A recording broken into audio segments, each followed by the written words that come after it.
보급 창고의 낡은 형광등이 불안하게 깜빡이며 시멘트 바닥 위로 길고 기괴한 그림자를 드리우고 있었다. 눅눅한 먼지 냄새와 기름 냄새가 뒤섞인 그곳의 공기는 팽팽한 긴장감으로 인해 숨이 막힐 듯 무거웠다. 이서연 이병은 정돈된 군복 차림으로 꼿꼿하게 서 있었지만 그녀를 둘러싼 세 명의 남자들은 마치 먹잇감을 앞에 둔 하이에나처럼 비릿한 미소를 짓고 있었다.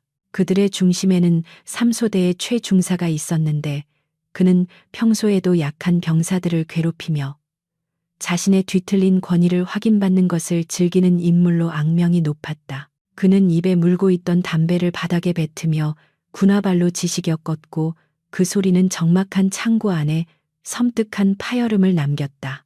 최중사는 느릿한 걸음으로 서연에게 다가와 그녀의 명찰을 손가락으로 툭툭 치며 불쾌한 시선을 보냈다. 그는 여자가 군대에 들어와서 분위기를 흐린다느니 상급자에 대한 예우가 부족하다느니 하는 핑계를 대며 시비를 걸어왔지만 그 속내는 단순히 그녀의 단호한 눈빛이 마음에 들지 않았기 때문이었다.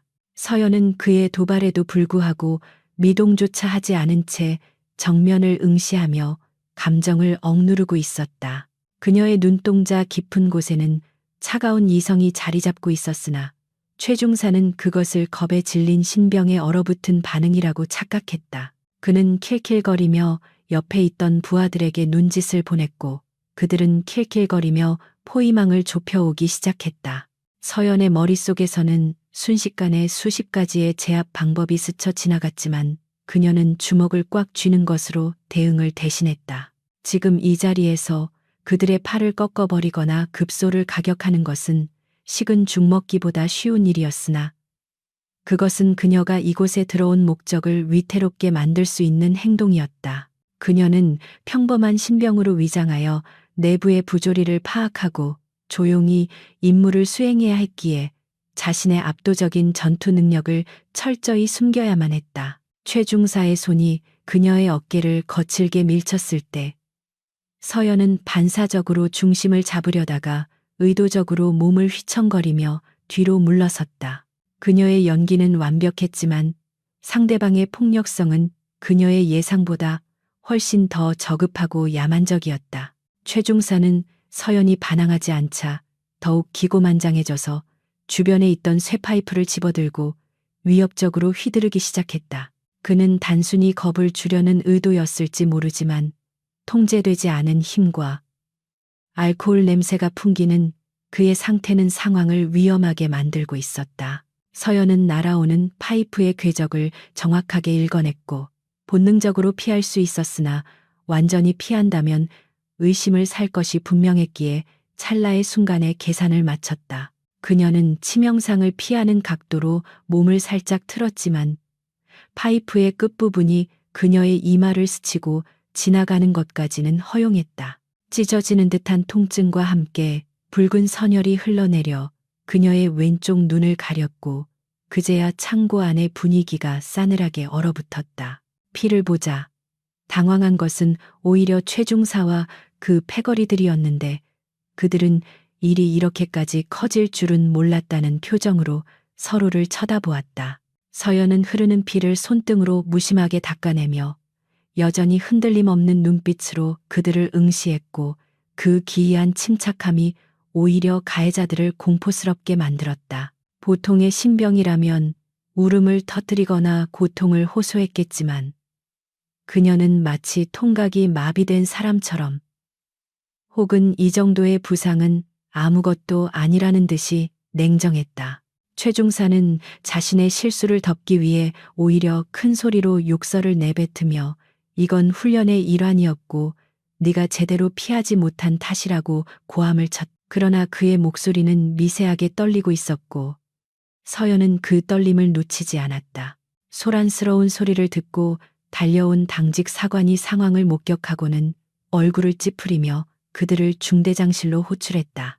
서연은 응급처치도 제대로 받지 못한 채 피 묻은 군복을 입고 행정반을 지나 중대장실로 향했고 병사들은 수군거리며 그녀를 쳐다보았다. 복도를 걷는 그녀의 발걸음은 부상당한 사람이라고는 믿기지 않을 만큼 규칙적이고 힘이 있었는데, 이는 그녀가 받아온 혹독한 훈련의 결과물이었다.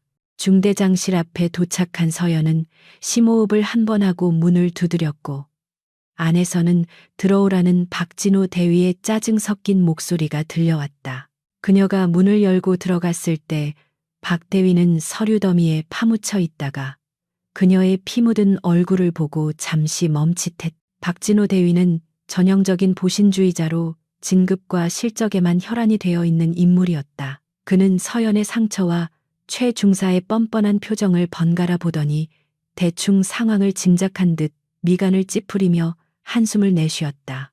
그는 군의관을 부르거나 사건의 경위를 공정하게 조사하는 대신 책상 위에 놓인 무사고 365일 달성이라는 팻말을 신경질적으로 두드렸다. 박 대위에게 있어 병사의 부상이나 군기문란 행위보다 더 중요한 것은 다가오는 군단급 검열과 그에 따른 자신의 인사 고과 점수였다. 그는 의자에 거만하게 기대앉아 서연에게 다가가라는 손짓을 했고 최중사에게는 나가 있으라는 눈짓을 보냈다. 이서연, 이병 자네 지금 꼴이 그게 뭔가. 내일 모레가 무슨 날인지 알고는 있는 건가. 박 대위의 첫 마디는 걱정이 아닌 질책이었고 그의 목소리에는 명백한 짜증이 묻어 있었다. 그는 서연의 이마에서 흐르는 피가 바닥에 떨어질까봐 걱정하는 듯한 눈치였으며 그녀가 당한 부당한 대우에 대해서는 전혀 관심이 없었다. 서연은 차렷 자세를 유지한 채 흔들림 없는 목소리로 죄송합니다. 부주의했습니다. 라고 짧게 대답했다. 그녀는 이미 이 남자가 어떤 선택을 할지 알고 있었기에 구구절절한 변명이나 호소를 할 생각조차 없었다. 박 대위는 그녀의 대답이 마음에 들었는지 아니면 그녀를 다루기 쉬운 상대로 판단했는지 굳어있던 표정을 풀고 비열한 미소를 지었다. 박 대위는 자리에서 일어나 서연의 주위를 천천히 돌며 설교를 시작했는데 그 내용은 기가 찰 정도로 위선적이었다. 그는 군대라는 조직의 특수성을 운운하며 선임의 지도는 때로 거칠 수 있고 그것을 감내하는 것이 진정한 군인 정신이라고 궤변을 늘어놓았다. 그는 이번 사건이 외부에 알려지거나 상부에 보고될 경우 우리 중대가 입을 타격과 서연 자신이 겪게 될 불이익에 대해 은근한 협박을 가했다. 자네가 여기서 입을 다물면 최중사에게는 내가 따로 주의를 주겠네. 하지만 일을 크게 만들면 자네 군 생활이 아주 피곤해질 거야. 알겠나. 그의 말은 회유를 가장한 명백한 강요였고 권력을 이용한 비열한 묵살이었다. 서연은 박 대위의 눈을 똑바로 바라보며 그 안내 담긴 탐욕과 비겁함을 꿰뚫어 보았다. 그녀의 심장 박동은 평온했고 분노는 차가운 얼음처럼 응축되어 그녀의 이성을 더욱 날카롭게 만들고 있었다. 그녀는 자신이 지금 당장 이 책상을 엎어버리고 저 남자의 멱살을 잡을 수 있다는 것을 알았지만 더 큰 그림을 위해 그 충동을 억눌렀다. 지금의 굴욕은 내일 있을 거대한 폭풍을 위한 완벽한 명분이 되어줄 것이었다. 서연은 입가에 아주 희미한 거의 보이지 않는 냉소적인 미소를 띠며 대답했다. 명심하겠습니다, 중대장님. 이번 일은 저의 부주의로 인한 사고였습니다. 아무 문제 없을 것입니다.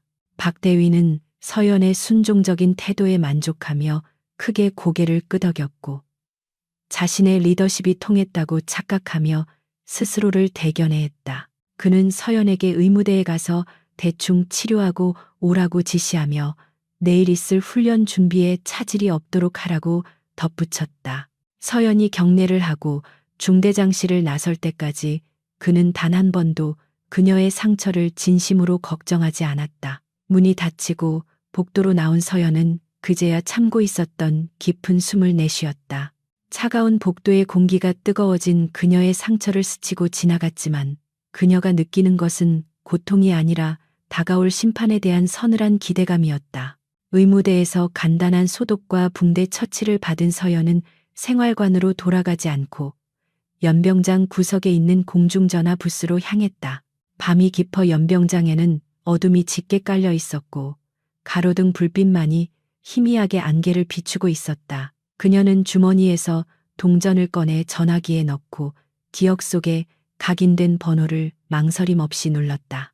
신호음이 몇 번 울리기도 전에 상대방이 전화를 받았고 수화기 너머에서는 묵직한 침묵만이 흘러나왔다. 그것은 훈련된 자들만이 공유하는 불필요한 인사를 생략한 철저한 보안 유지의 침묵이었다. 접니다. 상황이 발생했습니다. 서연의 목소리는 낮았지만 그 어떤 보고보다 명확하고 힘이 실려 있었다. 그녀는 오늘 있었던 사건을 감정적인 색채를 완전히 배제한 채 팩트 위주로 간결하게 보고했다. 최중사의 폭행, 박대위의 은폐 시도, 그리고 부대 내에 만연한 기강회의와 부조리에 대해 설명하는 그녀의 어조는 마치 남의 일을 이야기하듯 건조했다. 수화기 너머의 인물은 그녀의 보고를 끝까지 경청한 뒤 짧고 굵은 목소리로 물었다. 개입이 필요한가? 그 목소리는 단순한 질문이 아니라 즉각적인 조치를 취할 준비가 되어 있다는 강력한 의지의 표현이었다. 서연은 잠시 묵묵히 어둠 속에 잠긴 중대 본부 건물을 바라보았다. 창문 너머로 보이는 박대위의 그림자가 거만하게 움직이는 것이 보였다. 그녀는 유리에 비친 자신의 얼굴 하얀 붕대가 감긴 이마를 보며 차갑게 대답했다. 내일 예정된 훈련 스케줄을 변경해 주십시오. 단순한 검열이 아니라 실전과 동일한 강도의 전술 평가가 필요합니다. 제가 직접 쓰레기들을 청소할 수 있도록 판을 깔아 주십시오. 그것은 부탁이 아니라 작전 제안이었고 상대방은 그녀의 의도를 즉시 파악했다. 알겠다. 내일 아침 군단장이 직접 그곳으로 갈 것이다. 너의 판단을 신뢰한다. 상대방의 대답은 간결했지만 그 안에 담긴 파괴력은 상상을 초월하는 것이었다. 군단장이 직접 움직인다는 것은 단순한 징계를 넘어 부대 전체를 뒤집어 엎겠다는 의미였다. 서연은 감사합니다라고 짧게 답하고 수화기를 내려놓았다. 끊어진 전화선 너머로 거대한 톱니바퀴가 돌아가는 소리가 들리는 듯 했다. 그녀는 전화 부스를 나와 밤하늘을 올려다보았다. 먹구름이 끼어 별빛 하나 보이지 않는 어두운 밤이었지만 그녀의 눈에는 내일 아침 떠오를 태양보다 더 강렬한 섬광이 스치고 지나갔다. 생활관으로 돌아온 서연은 아무 일도 없었던 것처럼 자신의 관물대를 정리했다. 동료 병사들은 그녀의 붕대를 보며 수근거렸지만 누구도 감히 다가와 말을 걸지는 못했다. 서연이 뿜어내는 분위기가 평소와는 다르게 날카로웠기 때문이었다. 소등, 라팔 소리가 울리고 막사 안에 불이 꺼지자 어둠 속에서 병사들의 고른 숨소리가 들려오기 시작했다. 하지만 서연은 눈을 감지 않고 어둠 속에서 천장을 응시했다. 이마에 상처가 욱신거렸지만 그 통증은 오히려 그녀의 감각을 예민하게 깨워주고 있었다. 내일이면 모든 것이 바뀔 것이다. 그날 밤 박진호 대위는 자신의 안위를 지켰다는 안도감에 취해 일찍 잠자리에 들었고 최중사는 부하들과 몰래 술을 마시며 무용담을 늘어놓고 있었다. 그들은 자신들의 머리 위로 거대한 단두대의 칼날이 떨어지고 있다는 사실을 꿈에도 모른 채 마지막이 될지도 모르는 평온한 밤을 보내고 있었다. 서연은 어둠 속에서 자신의 손바닥을 펼쳐보았다. 굳은 살이 박힌 그 손은 내일 거짓된 평화를 깨뜨리고 진정한 정의를 구현할 무기가 될 것이다. 밖에서는 바람이 거세지기 시작했고 창문이 덜컹거리는 소리가 마치 다가올 폭풍을 예고하는 군화 소리처럼 들렸다. 새벽이 밝아오면서 부대에는 평소와 다름없는 기상 나팔 소리가 울려 퍼졌다. 병사들은 졸린 눈을 비비며 연병장으로 모였고 박대위는 깔끔하게 다림질된 군복을 입고 단상에 올라 만족스러운 표정으로 부대원들을 내려다보았다. 그는 오늘의 일과를 하다라며 목소리에 힘을 주었지만 부대 정문 쪽에서 들려오는 미세한 진동을 감지하지 못했다. 그것은 지축을 울리는 엔진 소리였고 하늘을 가르는 프로펠러의 굉음이었다. 서연만이 그 소리의 정체를 알고 있었고 대열의 가장 뒷줄에서 조용히 고개를 들어 먼 곳을 응시했다. 하늘의 구름을 뚫고 검은 점 하나가 빠르게 접근하고 있었다. 점점 커지는 그 형체는 위압적인 위용을 자랑하는 UH-60 블랙호크 헬기였다. 헬기의 측면에는 군단 사령부를 상징하는 휘장이 선명하게 새겨져 있었고 그 등장만으로도 연병장의 공기는 순식간에 바뀌었다. 박대위의 얼굴에서 핏기가 사라지는 것과 동시에 서연의 입가에는 얇은 미소가 번졌다. 이제 사냥이 시작될 시간이었다. 아침 점호가 시작되자 연병장에는 차가운 새벽 공기와 함께 병사들의 거친 입김이 피어올랐다. 박진호 대위는 단상 위에 서서 만족스러운 표정으로 도열한 부대원들을 내려다보았는데 그의 시선은 자연스럽게 대열의 끝에 서 있는 이서연 이병에게 머물렀다. 그녀의 이마에는 어제 의무대에서 처치한 하얀 거즈가 붙어 있었지만 자세는 흐트러짐 없이 고닫고 표정 또한 지나칠 정도로 평온했다. 박 대위는 그녀의 그런 태도를 자신의 위압적인 리더십에 굴복한 결과라고 해석하며 어제의 소란이 완벽하게 봉합되었다고 믿어 의심치 않았다. 그는 자신이 부대의 기강을 확립하고 골치 아픈 문제를 조기에 차단했다는 사실에 도취되어 오늘 하루도 자신의 뜻대로 흘러갈 것이라는 근거 없는 확신에 차 있었다. 구보가 시작되자 병사들의 군화 소리가 일제히 땅을 울렸고 최중사는 일부러 서연의 옆을 지나치며 교묘하게 위협을 가했다. 그는 구호를 외치는 척하며 서연의 귀에 거슬리는 욕설을 속삭이거나 코너를 돌 때 어깨를 부딪혀 그녀의 균형을 무너뜨리려 시도했다. 보통의 신병이라면 당황하여 발이 꼬이거나 대열에서 이탈했을 테지만 서연은 마치 땅에 뿌리를 박은 듯한 안정적인 자세로 그 모든 방해를 무시했다. 그녀의 호흡은 흐트러짐이 없었고 다리의 근육은 기계적인 정밀함으로 움직이며 일정한 속도를 유지했다. 사실 그녀에게 이 정도 수준의 구보는 준비 운동조차 되지 않는 가벼운 산책에 불과했지만 그녀는 자신의 압도적인 심폐지구력을 숨기기 위해 일부러 거친 숨소리를 연기하며 페이스를 조절하고 있었다. 박 대위는 멀리서 구보 대열을 지켜보며 서연이 최중사의 괴롭힘을 묵묵히 견디는 모습을 흐뭇하게 바라보았다. 그는 군대라는 조직이 계급과 서열에 의해 움직이는 곳이며 약자가 강자에게 짓밟히는 것은 자연스러운 생태계의 법칙이라고 굳게 믿고 있었다. 서연이 부당한 대우에 저항하지 않고 순응하는 모습은 그에게 있어 군이나 교육이 잘 이루어지고 있다는 증거일 뿐이었다. 그는 손목시계를 확인하며 오늘 예정된 일과표를 머릿속으로 점검했고 다가올 검열에서 최우수 부대 표창을 받아 진급 가산점을 챙길 생각에 입가에 미소가 번졌다. 그에게 있어 부하들은 자신의 성공을 위한 소모품이나 디딤돌에 불과했고 그들의 고통은 자신의 실적 앞에서 아무런 의미도 가지지 못했다. 아침 식사 시간 식당의 분위기는 평소보다 어수선했는데 이는 상급 부대에서 누군가 방문할지도 모른다는 소문이 돌기 시작했기 때문이었다. 병사들은 삼삼오오 모여 밥을 먹으며 그 방문자가 누구일지에 대해 추측을 쏟아냈지만 정확한 정보를 아는 사람은 아무도 없었다. 개중에는 단순한 행정장교일 것이라는 의견부터 연대장이 불시에 들이닥칠 것이라는 흉흉한 소문까지 다양했다. 서연은 식판을 들고 구석진 자리에 홀로 앉아 묵묵히 식사를 이어갔는데 주변의 소음과 시선에도 아랑곳하지 않고 오직 영양 섭취에만 집중하는 모습이었다.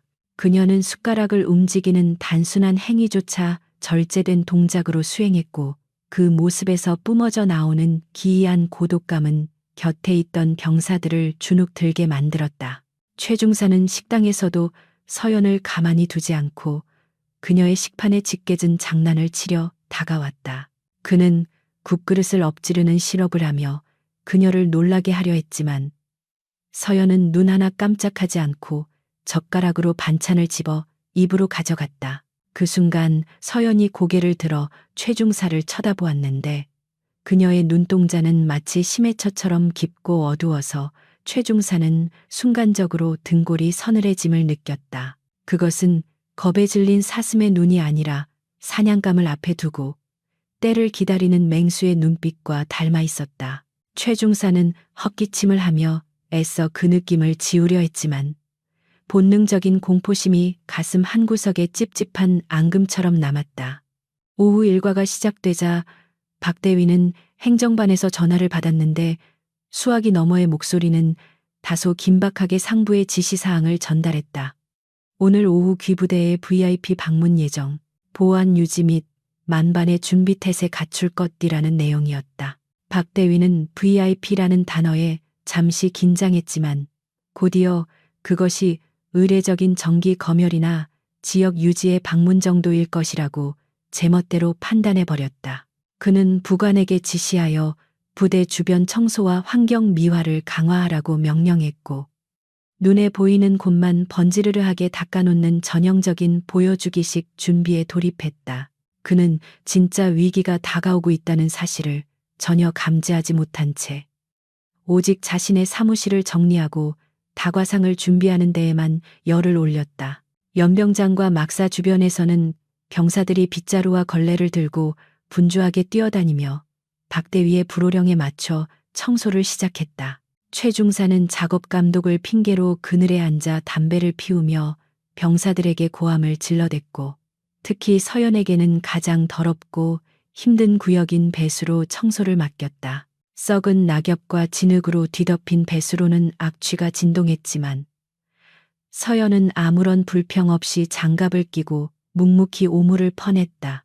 그녀의 삽질은 놀라울 정도로 효율적이고 강력해서 성인 남성 2명이 해야 할 분량을 혼자서 순식간에 처리해 나갔다. 그녀의 군복은 흙투성이가 되었지만 그 더러움조차 그녀가 가진 본연의 빛을 가리지는 못했다. 박대위는 작업 현장을 순시하며 서연이 일하는 곳까지 걸어왔고 그녀의 흙투성이 모습을 보며 혀를 찼다. 그는 서연에게 다가와 낮은 목소리로 오늘 높은 분들이 오실 수도 있으니 너는 눈에 띄지 않게 처신 잘해라. 어제 같은 꼴을 보였다가는 내 군생활이 여기서 끝날 줄 알아. 라고 으름장을 놓았다. 서연은 삽을 잠시 내려놓고 똑바로 서서 박대위를 내려다보며 명심하겠습니다. 절대 실망시켜드리지 않겠습니다. 라고 대답했다. 그녀의 목소리에는 묘한 확신이 담겨 있었지만 박대위는 그것을 충성심의 표현으로 착각하고 만족스럽게 돌아섰다. 서연은 멀어지는 그의 뒷모습을 보며 마음속으로 카운트다운을 시작했다. 시간이 흐를수록 하늘에는 먹구름이 몰려와 태양을 가리기 시작했고 부대 전체에 낮게 깔린 습기는 불쾌지수를 높이고 있었다. 바람의 방향이 바뀌면서 나뭇잎들이 스산하게 흔들렸고 어디선가 날아온 까마귀떼가 막사 지붕 위에 앉아 기분 나쁜 울음소리를 냈다. 예민한 병사들은 공기 중의 변화를 감지하고 불안해하며 하늘을 올려다보았지만 박대위는 오직 자신의 군화 광택을 확인하는 데에만 정신이 팔려 있었다. 폭풍 전야의 고요함은 너무나도 완벽해서 오히려 비현실적으로 느껴졌고 이 평온함이 깨지는 순간 닥쳐올 파국을 예고하는 듯했다. 서연은 작업을 마치고 수도가에서 손을 씻으며 물에 비친 자신의 얼굴을 보며 차갑게 미소 지었다. 오후 3시가 가까워지자 박대위는 모든 병사들을 연병장에 집합시켜 놓고 복장 점검을 실시했다. 그는 병사들의 전투화 끈이나 단추 하나하나를 지적하며 꼬투리를 잡았고 자신의 권위를 과시하기 위해 목소리를 높여 훈시를 늘어놓았다. 오늘 방문하시는 분들 앞에서 실수하는 놈은 내가 가만두지 않겠다. 우리 부대의 명예가 걸린 일이다. 그의 목소리는 확성기를 타고 쩌렁쩌렁 울려 퍼졌지만 병사들의 표정은 지루함과 피로로 가득 차 있었다. 그때 멀리서 아주 미세하지만 분명한 진동이 대지를 타고 전해져 오기 시작했다. 그것은 처음에는 바람 소리처럼 들렸지만 점차 규칙적이고 묵직한 박동으로 바뀌어 가고 있었다. 박대위는 훈시를 멈추고 미간을 찌푸리며 소리가 들려오는 방향을 쳐다보았다. 무슨 소리야? 차량이 들어오나 그는 정문 쪽을 주시했지만 도로는 텅 비어 있었고 소리는 땅이 아닌 하늘에서 들려오고 있었다. 두두두두 하는 특유의 파열음은 점점 더 커져서 이제는 연병장의 모래알들이 미세하게 떨릴 정도로 강력해졌다. 그것은 일반적인 수송 차량이나 트럭의 엔진 소리가 아니었다. 공기를 찢고 압력을 가하며 다가오는 그 소리는 전장을 지배하는 압도적인 힘의 상징과도 같았다. 병사들 사이에서 웅성거림이 시작되었고 최중사조차 입을 벌린 채 하늘을 올려다보았다. 그 순간 산등성이 너머로 거대한 그림자가 솟아오르며 부대 상공을 덮쳤다. 육중한 기체와 빠르게 회전하는 루터 블레이드가 만들어내는 강력한 하강풍이 연병장을 강타하자 박대위가 쓰고 있던 정모가 벗겨져 바닥을 굴렀다. 모래먼지가 폭풍처럼 일어나 시야를 가렸고 병사들은 눈을 뜨지 못한 채 몸을 움츠려야 했다. 박대위는 비틀거리며 중심을 잡으려 애썼고 그의 얼굴은 경악과 공포로 일그러지기 시작했다. 저 헬기는 일반적인 장교들이 타는 기종이 아니었다. 기체 측면에 선명하게 그려진 별 3개. 그것은 군단장의 탑승 기임을 알리는 성조판이었다. 헬기는 위협적일 정도로 낮게 비행하며 연병장 한복판을 향해 천천히 하강했고 그 압도적인 존재감은 박대위의 알량한 권위를 순식간에 짓눌러버렸다. 로터 소리는 너무나 커서 옆 사람의 말소리조차 들리지 않았고 모든 의사소통은 단절되었다. 서연은 휘날리는 머리카락을 쓸어 넘기지 않고 먼지 구름 속에서 꼿꼿하게 서서 착륙하는 헬기를 응시했다. 그녀의 눈빛은 이제 더 이상 숨길 수 없는, 아니 숨길 필요가 없는 날카로운 빛을 발하고 있었다. 박대위가 당황하여 어쩔 줄 몰라 허둥지둥하는 모습이 서연의 시야에 들어왔다. 그토록 기다렸던 심판의 순간이 가장 극적인 형태로 눈앞에 펼쳐지고 있었다. 블랙호크 헬기의 육중한 바퀴가 연병장의 메마른 흙바닥에 닿는 순간 엄청난 무게감이 지면을 통해 병사들의 발끝으로 전해졌다. 프로펠러가 일으키는 강력한 하강풍은 주변의 모래와 자갈을 사방으로 비산시키며 한 치 앞도 분간할 수 없는 뿌연 모래 폭풍을 만들어냈다. 박진호 대위는 눈을 제대로 뜨지 못한 채 입안으로 들어오는 모래를 뱉어내며 비틀거렸고 정성 들여 다림질했던 그의 정복은 순식간에 흙먼지 투성이가 되어버렸다. 헬기의 로터가 서서히 회전 속도를 줄이며 웅장했던 굉음이 잦아들자 연병장에는 이질적인 적막감이 감돌기 시작했다. 그 고요함은 폭풍이 지나간 뒤의 평화가 아니라 더 큰 포식자가 나타났음을 알리는 숨 막히는 긴장의 전조였다.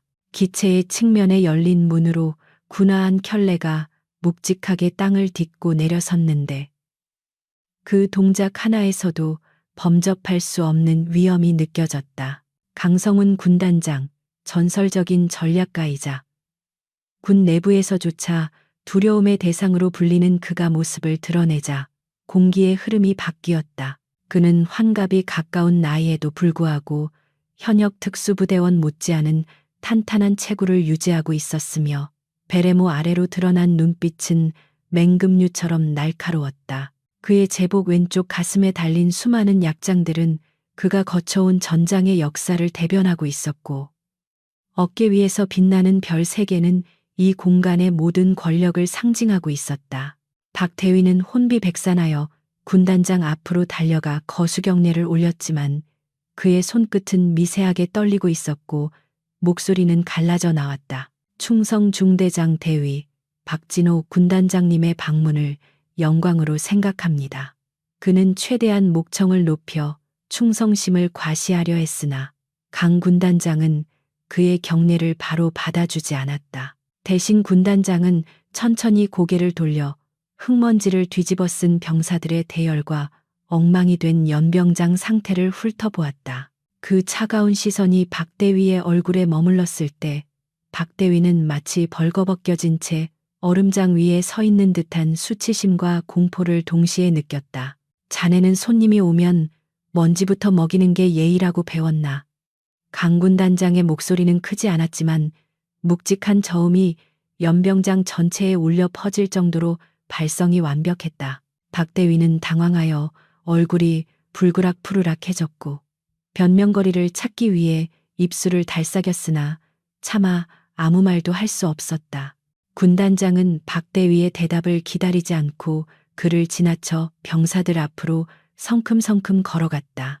수행원들이 그 뒤를 따랐지만 군단장이 내뿜는 압도적인 기세 때문에 그들조차 그림자처럼 희미해 보였다. 병사들은 군단장이 다가오자 본능적으로 마른 침을 삼키며 자세를 더욱 곧게 폈다.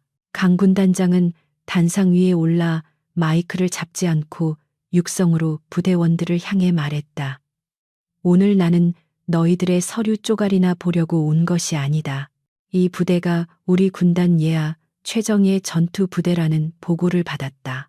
그 보고가 사실인지 아니면 책상 물림들이 지어낸 헛소리인지 내 눈으로 직접 확인하러 왔다. 그의 선언은 평온했던 부대의 분위기를 단숨에 전시 상황과 같은 긴장감으로 몰아넣었다. 박대위는 안절부절 못하며 단상 아래에서 군단장의 눈치를 살폈지만 군단장의 관심은 오로지 병사들의 눈빛에만 쏠려 있었다. 지금부터 예정된 모든 일과를 취소한다. 전 부대원은 즉시 실전 대응 종합 전술 훈련 태세로 전환한다. 군단장의 명령이 떨어지자 연병장은 잠시 술렁거렸으나 곧이어 병사들은 긴장한 표정으로 서로를 쳐다보았다. 실전 대응 훈련은 사전 예고 없이 진행되는 최고 난도의 훈련으로 단순한 체력 단련이 아닌 생존 기술과 전술 능력을 평가하는 것이었다. 박대위는 사색이 되어 군단장에게 다가가 군단장님, 갑작스러운 훈련은 안전사고의 위험이 있습니다. 준비가 미흡하여 라고 말을 흐렸지만 군단장은 차가운 눈빛으로 그를 쏘아보며 말을 잘랐다. 적군이 쳐들어올 때 준비가 되었냐고 물어보고 쳐들어오나 중대장, 자네는 군인인가 행정가인가? 강 군단장은 대열을 천천히 걷다가 삼소대 병력 앞에서 걸음을 멈췄다. 그의 시선이 유난히 체격이 크고 거만한 인상을 가진 최중사에게 고정되었다. 자네 눈빛이 살아있군. 이름이 뭔가 군단장의 지목을 받은 최중사는 뜻밖의 관심에 우쭐해하며 큰 소리로 관등 성명을 댔다. 중사 최무영 군단장은 고개를 끄덕이며 의미심장한 미소를 지었다. 좋아 최중사. 자네와 자네 분대원들이 오늘 훈련에 대항군 적군 역할을 맡는다. 자네들이 가진 모든 수단과 방법을 동원해서 목표물을 제압해라.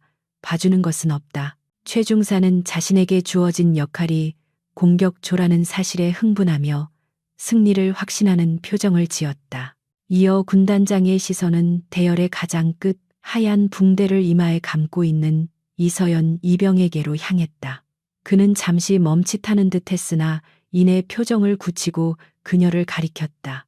그리고 저기 부상병, 이리 앞으로 나와. 서연은 담담한 표정으로 대열에서 이탈하여 군단장 앞으로 걸어 나왔다. 박대위는 기겁하며 끼어들었다. 군단장님, 저 병사는 어제 작업 도중 부상을 입어 훈련 수행이 불가능합니다. 열외시키겠습니다. 박대위는 서연이 훈련 도중 실수를 하거나 쓰러져 자신의 고과를 깎아 먹을까봐 필사적으로 그녀를 배제하려 했다. 하지만 강 군단장은 박대위의 말을 무시하고 서연에게 직접 물었다. 이병 자네 생각은 어떤가? 부상을 핑계로 빠지겠나? 아니면 증명하겠나? 군단장의 질문은 단순한 의사 확인이 아니라 전사의 심장을 시험하는 도발이었다. 서연은 군단장의 눈을 똑바로 바라보며 한치의 망설임도 없이 대답했다. 훈련에 참여하겠습니다. 부상은 작전 수행에 전혀 지장이 없습니다. 그녀의 목소리는 작았지만 단단한 쇠뭉치처럼 견고했다. 군단장의 입가에 아주 옅은 스쳐 지나가는 듯한 미소가 걸렸다가 사라졌다. 좋다. 오늘의 목표물은 이서연 이병단 한 명이다. 군단장의 파격적인 선언에 연병장은 충격에 휩싸였다. 최중사가 이끄는 분대원 5명과 신병 1명의 대결이라니. 이것은 훈련이 아니라 일방적인 사냥이나 다름없어 보였다. 병사들은 서연을 동정 어린 눈빛으로 바라보았고 최중사는 콧방귀를 뀌며 비웃음을 흘렸다. 박대위조차 속으로 쾌재를 불렀다. 잘됐다. 이 기회에 전운에 거슬리는 연이 박살나면 내가 손 안 대고 코 푸는 격이지. 그는 상황이 자신에게 유리하게 돌아가고 있다고 착각하며 교활한 계산을 굴리고 있었다. 군단장은 부관에게 손짓하여 훈련용 장비 지급을 지시했다. 지급된 무기는 페인트탄이 장전된 모의 소총과 대검 형태의 고무단검이었지만 그 무게와 조작감은 실총과 거의 동일했다. 전장부대 뒷산 3구역 전체, 제한시간 2시간. 최중사팀은 이병을 생포하거나 사살 판정을 받아내면 승리. 이병은 시간 내에 생존하거나 적을 전멸시키면 승리. 규칙은 간단했지만 잔혹했다. 5대 1의 수정 열세. 게다가 부상까지 입은 신병이 베테랑 부사관 팀을 상대로 이길 확률은 제로에 가까워 보였다. 서연은 지급받은 소총의 노리쇠를 당겨 약실을 확인하고 탄창을 결합하는 동작을 능숙하게 수행했다. 그녀의 손놀림은 너무나 자연스럽고 빨라서 주의 깊게 보지 않으면 놓칠 정도였다. 그녀는 자신의 조끼끈을 조이며 호흡을 가다듬었다. 이 숲은 그녀에게 낯선 곳이었지만 사냥터의 지형 따위는 중요하지 않았다. 그녀에게 중요한 것은 사냥감이 누구인지 그리고 사냥꾼이 누구인지 정의하는 것뿐이었다. 최중사 일당은 시시덕거리며 몸을 풀고 있었고 그들은 자신들이 곧 겪게 될 공포를 전혀 짐작하지 못하고 있었다. 출발은 10분 뒤다. 대항군이 먼저 진입하고 5분 뒤에 목표물이 진입한다. 군단장의 말이 떨어지자마자 최중사팀은 장비를 챙겨 뒷산 입구로 달려갔다. 그들은 마치 소풍 가는 아이들처럼 들떠 있었고 서연을 어떻게 요리할지에 대해 큰 소리로 떠들어댔다. 박대위는 군단장 옆에 서서 아부 섞인 해설을 늘어놓기 시작했다. 최중사가 우리 중대 에이스입니다. 아마 30분도 안 돼서 상황이 종료될 겁니다. 신병 교육 차원에서는 좀 가혹할 수도 있겠습니다만 그는 군단장의 심기를 건드리지 않으면서도 자신의 부하를 지켜 세우는데 열중했다. 군단장은 박대위의 수다를 한 귀로 흘리며 멀어져가는 서연의 뒷모습을 응시했다. 그는 알고 있었다. 오늘 이 숲에서 벌어질 일은 단순한 훈련이 아니라 썩어빠진 살점을 도려내기 위한 외과 수술이라는 것을. 서연이 숲의 입구에 서서 잠시 뒤를 돌아보았을 때 그녀와 군단장의 시선이 허공에서 짧게 교차했다. 그 찰나의 순간 무언의 신호가 오고 갔다. 시작해라. 마음껏. 서연은 고개를 살짝 숙여 인사를 하고 어두운 숲의 그림자 속으로 몸을 던졌다. 숲은 울창한 나무들로 인해 대낮인데도 어둑어둑했다. 바람에 흔들리는 나뭇가지 소리와 새들의 울음소리가 기괴하게 섞여 들려왔다. 최중사 팀은 이미 숲 깊숙한 곳에 자리를 잡고 매복을 준비하고 있을 터였다. 서연은 숲에 들어서자마자 발소리를 죽이고 호흡을 조절했다. 그녀의 감각은 극도로 예민해져서 바람의 냄새, 흙의 진동, 나뭇잎이 스치는 소리까지 놓치지 않았다. 그녀는 더 이상 어제 보급 창고에서 맡고 있던 무기력한 신병이 아니었다. 그녀는 그림자 그 자체가 되어 숲과 하나가 되었다. 한편 작전 통제실로 개조된 야전 텐트 안에는 숲 곳곳에 설치된 CCTV 화면과 병사들의 위치를 나타내는 GPS 신호가 대형 모니터에 표시되고 있었다. 군단장과 박대위 그리고 주요 참모들이 화면을 주시했다. 박대위는 화면을 보며 여유로운 표정으로 커피를 홀짝였지만 군단장의 표정은 바위처럼 굳어 있었다. 화면 속에서 최중사팀은 산만하게 움직이며 큰 소리로 떠들고 있었고 반면 서연의 신호는 숲의 입구에서 사라진 뒤 멈춰 있는 것처럼 보였다. 이병이 겁을 먹고 움직이지 못하는 것 같습니다. 박대위가 비웃듯 말했지만 군단장은 아니 이미 사냥을 시작했다. 라고 나지막이 중얼거렸다. 울창한 나무들로 뒤덮인 숲속은 대낮임에도 불구하고 어둠이 짙게 깔려 있어 한치 앞을 분간하기 어려웠다. 나뭇잎 사이로 간간히 스며드는 햇살만이 먼지 낀 공기 중에 희미한 기둥을 만들고 있었고, 눅눅한 이끼 냄새와 썩은 낙엽 냄새가 코를 찔렀다. 최 중사가 이끄는 대항군 팀은 숲의 초입을 지나 능선 쪽으로 이동하고 있었는데, 그들의 발걸음은 거침이 없었고 목소리는 지나칠 정도로 컸다. 그들은 이것을 진지한 전술 훈련이라기보다는 건방진 신병 하나를 손봐주기 위해 마련된 합법적인 놀이터라고 여기고 있었다. 그들은 서로 낄낄거리며 서연이 어디쯤 숨어서 벌벌 떨고 있을지에 대해 저속한 농담을 주고받으며 경계태세를 완전히 늦추고 있었다. 반면 이서연은 그들의 이동 경로가 훤히 내려다 보이는 높은 나무 위에 웅크리고 앉아 차분하게 그들을 지켜보고 있었다. 그녀는 이미 진흙과 나뭇잎을 이용해 얼굴과 군복을 완벽하게 위장한 상태였고, 호흡을 극도로 낮추어 자연의 일부처럼 동화되어 있었다. 그녀의 눈에 비친 최중사 일행은 군인이라기보다는 산만하게 움직이는 표적들에 불과했고, 그들의 허술한 대형은 곳곳이 빈틈투성이었다. 서연은 스코프를 통해 그들의 표정 하나하나를 읽어내며 누구를 가장 먼저 제거하여 공포심을 극대화할지 냉정하게 계산했다. 그녀의 손가락은 방아쇠 울에 가볍게 걸쳐져 있었지만 아직 당길 생각은 없었다. 단순한 탈락보다는 심리적인 붕괴가 그녀의 목표였기 때문이었다. 최중사는 선두에 서서 덤불을 헤치며 나아가다가 뒤따르던 김상병에게 짜증 섞인 목소리로 소리쳤다. 야, 그 계집애 어디 처박혀 있는 거야. 빨리 찾아서 끝내고 막걸리나 한잔하러 가자고. 김상병은 킬킬거리며 아마 무서워서 오줌 지리고 어디 구덩이에 숨어 있을 겁니다. 나오라고 해도 못 나올 걸요라고 맞장구 쳤다. 그들의 대화는 숲의 정막을 깨뜨리며 울려 퍼졌고, 이는 자신의 위치를 적에게 광고하는 것이나 다름없는 자살행위였다. 서연은 그들의 오만함을 비웃으며 나무 아래로 소리 없이 미끄러져 내려왔다. 낙엽 밟는 소리조차 나지 않는 그녀의 착지는 마치 고양이가 내려앉는 듯 유연하고 은밀했다.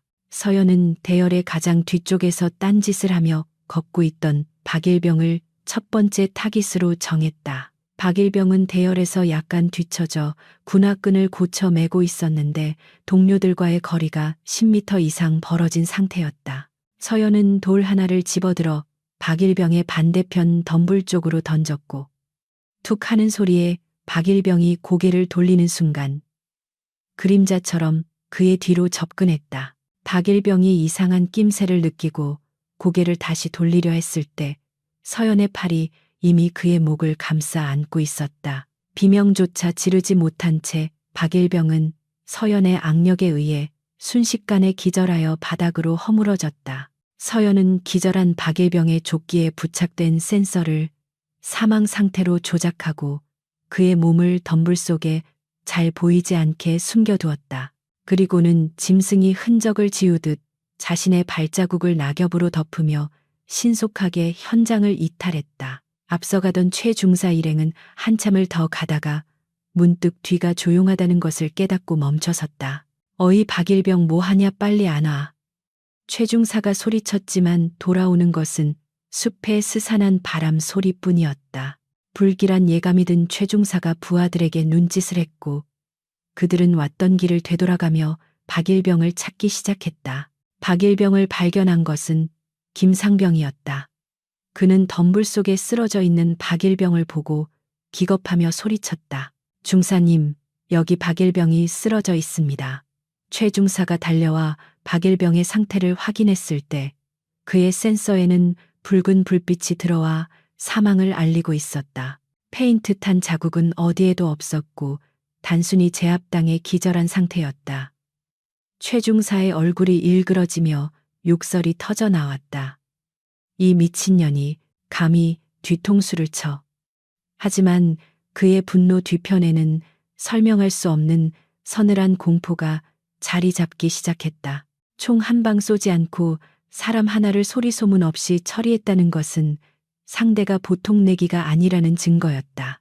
같은 시각 야전 지휘 텐트 안의 모니터에는 박일병의 신호가 붉은색 X 표시로 바뀌는 장면이 송출되고 있었다. 박진호 대위는 커피잔을 든 손을 멈칫하며 화면을 멍하니 바라보았다. 어떻게 된 거지? 총소리도 안 났는데. 그는 당황하여 통신병에게 상황 파악을 지시하려 했으나 옆에 앉아있던 강군 단장이 먼저 입을 열었다. 근접 격투로 제압했군. 아주 깔끔해. 경동맥을 정확히 눌러서 소리도 못 지르게 만들었어. 자네 부대에 저런 인재가 있었나. 군단장의 칭찬은 박 대위에게 비수처럼 꽂혔다.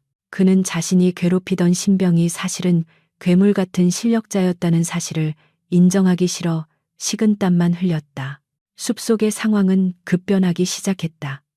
최중사는 박일병이 당했다는 사실에 이성을 잃고 부하들에게 고함을 질렀다. 다들 흩어져서 찾아. 그년이 멀리 갔을 리가 없어. 잡히면 죽여버린다. 그것은 전술적으로 최악의 선택이었다.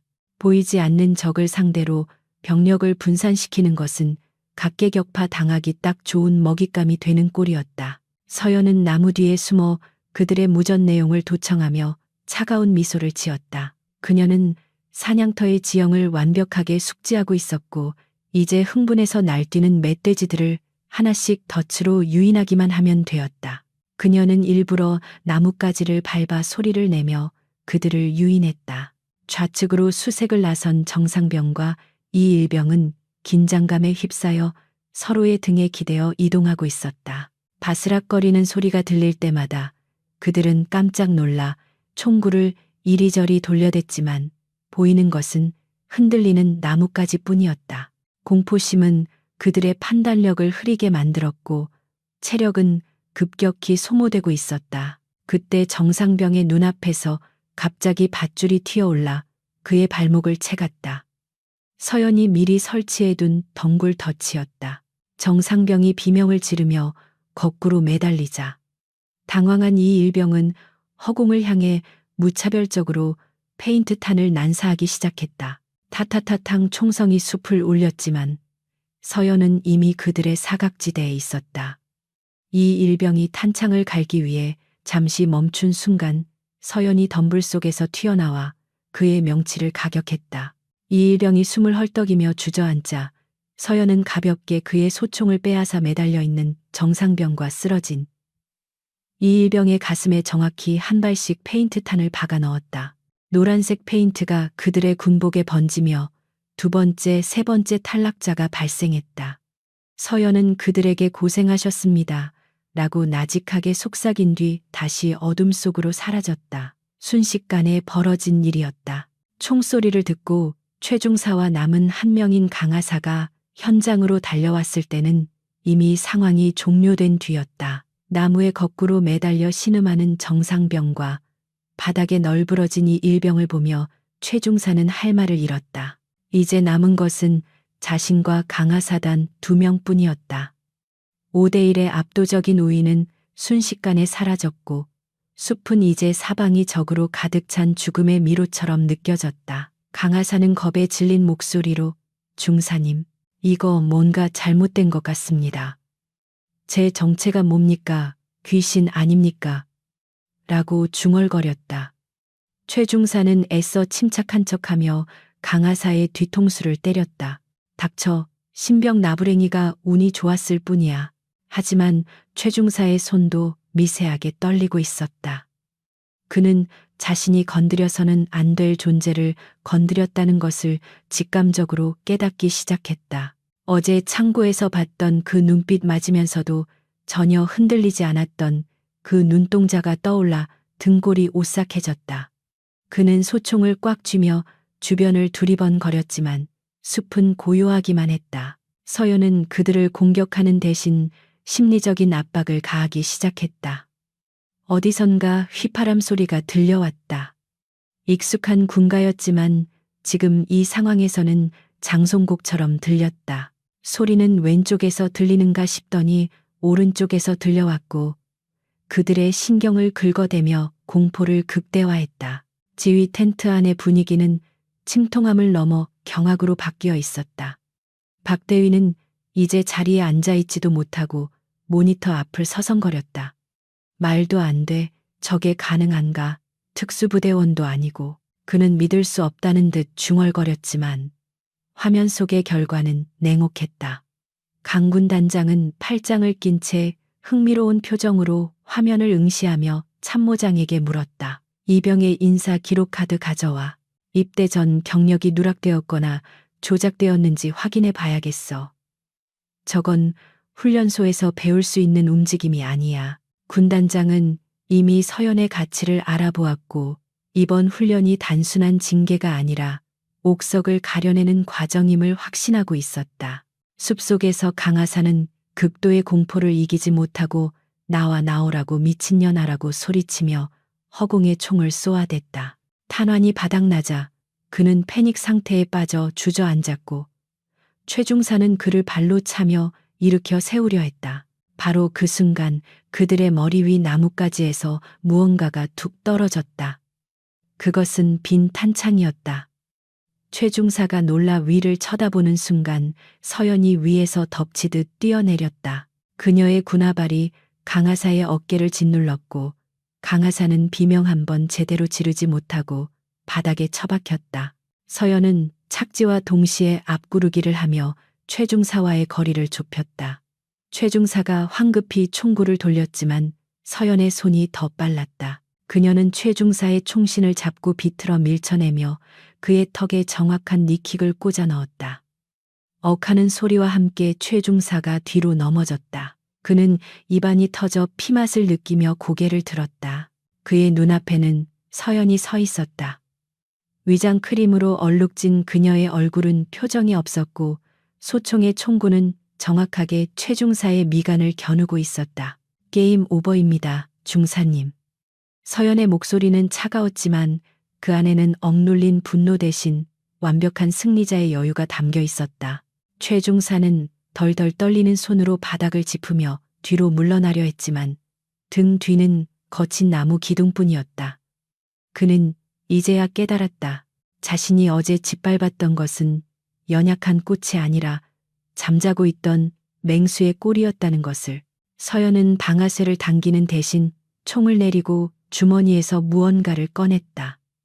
그것은 어제 그녀가 흘렸던 핏자국이 묻은 거지였다. 그녀는 그것을 최중사의 앞에 툭 던지며 싸늘하게 말했다. 이걸로 닦으시죠.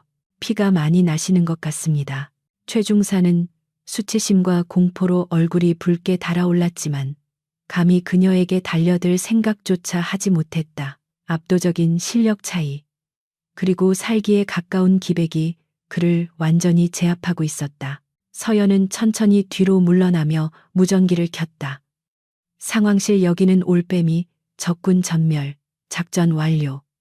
그녀의 보고는 숲의 정적을 가르며 승리의 마침표를 찍었다. 하늘에서는 다시금 헬기의 로터 소리가 들려오기 시작했고 그것은 패배자들에게 내리는 잔혹한 심판의 소리처럼 들렸다.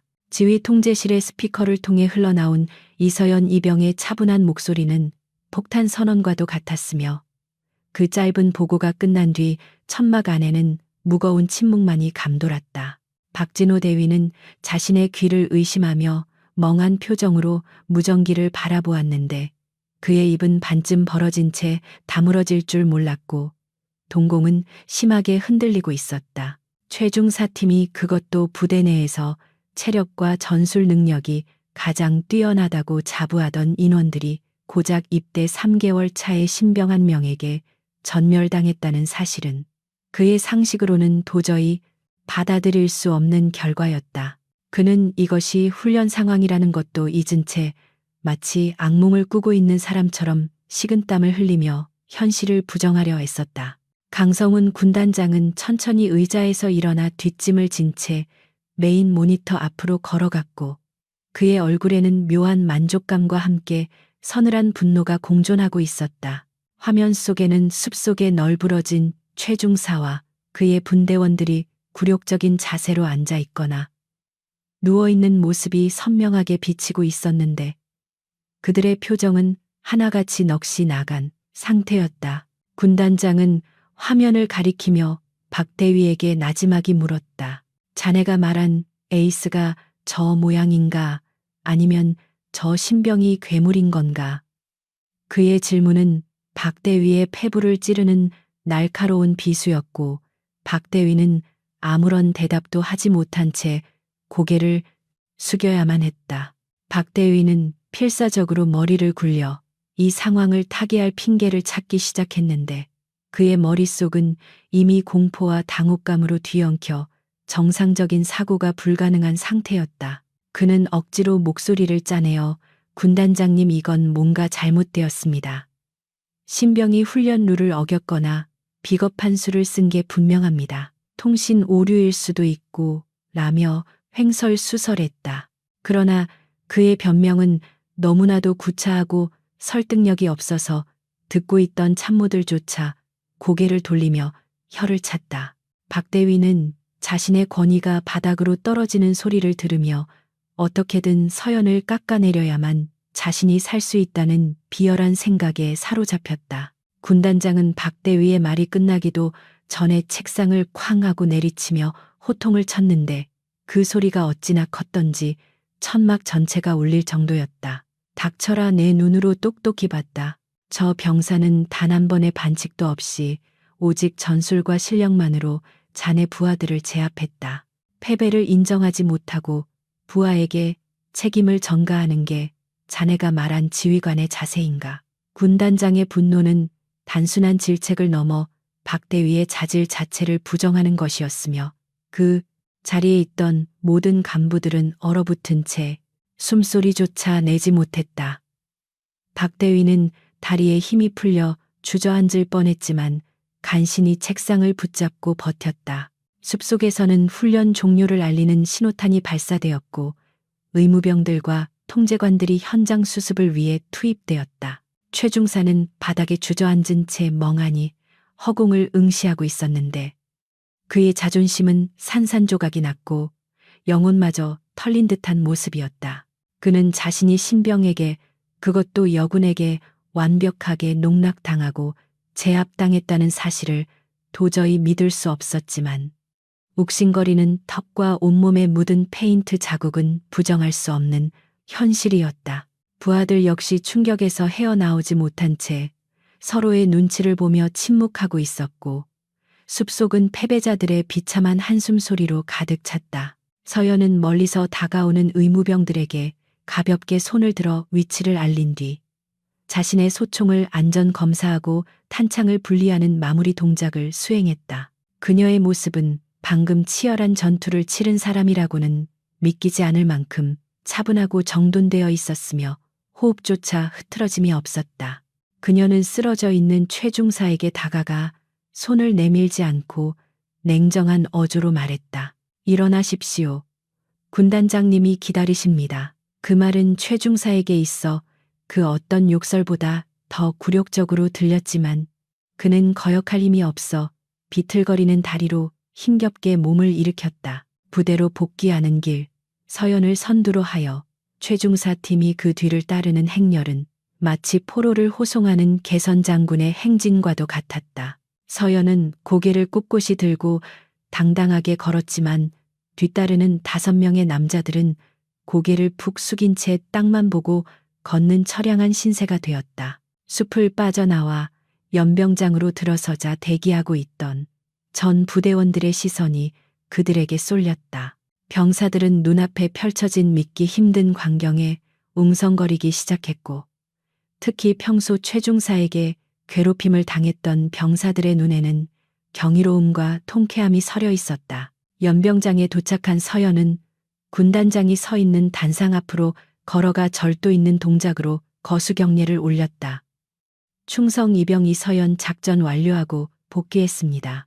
그녀의 목소리는 카랑카랑하게 울려 퍼졌고 위장 크림 사이로 보이는 그녀의 눈빛은 강렬하게 빛나고 있었다. 반면 최중사와 그 일행은 서연의 뒤에 어정쩡하게 서서 제대로 경례조차 하지 못한 채 우물쭈물했다. 그들의 몰골은 흙투성이의 땀과 페인트 범벅이 되어 거짓골이나 다름없었고 부대원들 앞에서 공개적으로 망신을 당하는 순간이었다. 군단장은 단상에서 내려와 서연의 앞으로 다가갔고 그녀의 어깨에 묻은 흙먼지를 손수 털어주며 격려했다. 수고했다. 아주 훌륭한 전투였다. 내가 본 중 가장 완벽한 단독 침투 및 제압 작전이었다. 군단장의 파격적인 칭찬에 연병장은 술렁였고 이를 지켜보던 박대위의 얼굴은 사색이 되어 잿빛으로 변해갔다. 그는 군단장이 서연에게 호의적인 태도를 보이는 것이 자신에게 닥쳐올 재앙의 전조임을 직감했고 어떻게든 이 상황에 끼어들어 분위기를 바꿔보려 안간힘을 썼다. 박대위는 황급히 군단장 옆으로 다가가 억지 미소를 지으며 말을 건넸다. 하하, 군단장님. 우리 이서연 이병이 운이 좋았던 것 같습니다.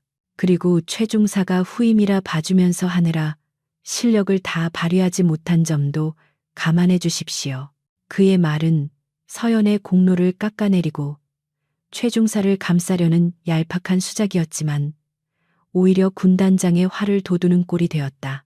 군단장은 싸늘한 눈빛으로 박대위를 쏘아보며 자네는 아직도 상황 파악이 안 되나 보군. 봐주면서 했다고 자네 눈에는 저 병사들의 상태가 봐주면서 한 걸로 보이나라고 일갈했다.